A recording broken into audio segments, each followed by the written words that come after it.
کھٹے ڈکار آتے ہیں تو کوشش کرو کہ لیموں کے رس میں تھوڑی سی چینی ملا کر اچھی طرح مکس کر لیں اور چاٹ لیا کریں۔ کھٹے ڈکار آنا رک جائیں گے، آنکھوں کی پلکیں نہ ہونے کے برابر ہیں، تو کوشش کرو کہ پانی کے ایک گلاس میں 1 چمچ شہد ملا کر منہ کو دھو لیں۔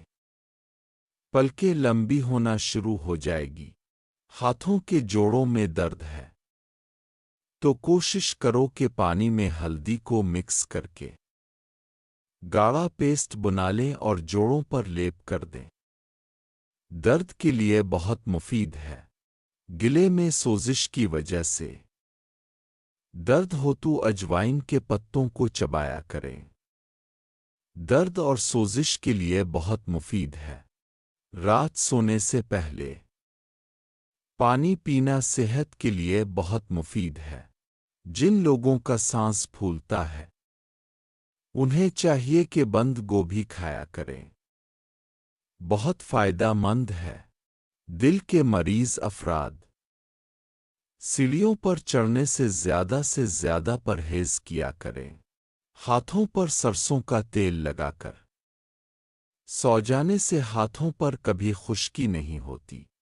چنبیلی کے پتوں کا پیسٹ ناف پر لیپ کر دیں، جسم کی چربی کم ہو جایا کرتی ہے۔ روزانہ غسل کرنے سے جسم کی سستی ختم ہو جایا کرتی ہے۔ جوڑوں کے درد کے لیے تیتر کے گوشت کا سوپ بنا کر پیا کریں، بہت مفید ہے۔ پیاز کے پیسٹ میں پودینے کے پتوں کا باریک صفوف ملا کر پیشانی پر لیپ کر دیں، مہروں کے درد کے لیے بہت مفید ہے۔ جن لوگوں کی نظر کمزور ہے تو انہیں چاہیے کہ گلاب کے پتوں کے ساتھ چینی کھایا کریں، نظر کی کمزوری کے لیے بہت فائدہ مند ہے۔ پیاز کے بنے ہوئے پیسٹ میں شہد مکس کر کے ماتھے پر لیپ کر دیں، دماغی کمزوری قریب نہیں آئے گی۔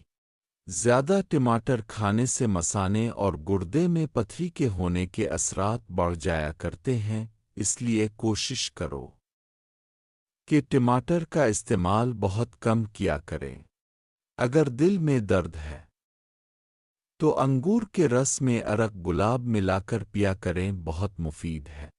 الرجی والے لوگ کوشش کیا کریں کہ گلاب کے پھول کے خشک پتوں کو شہد میں ڈبو کے کھایا کریں، الرجی ختم ہو جایا کرتی ہے۔ ادرک کے ساتھ گڑ کھانے سے جگر کی کمزوری ختم ہو جایا کرتی ہے، اس کے علاوہ جسم طاقت بھی بڑھا کرتی ہے، اور اگر جن حضرات کا دورانیہ نہ ہونے کے برابر ہے تو ان کے لیے گڑ اور ادرک کا استعمال نہایت مفید چیز ہے۔ دماغی صحت کے لیے بہت مفید ہے۔ تہجد کی نماز عشق خدا ہے۔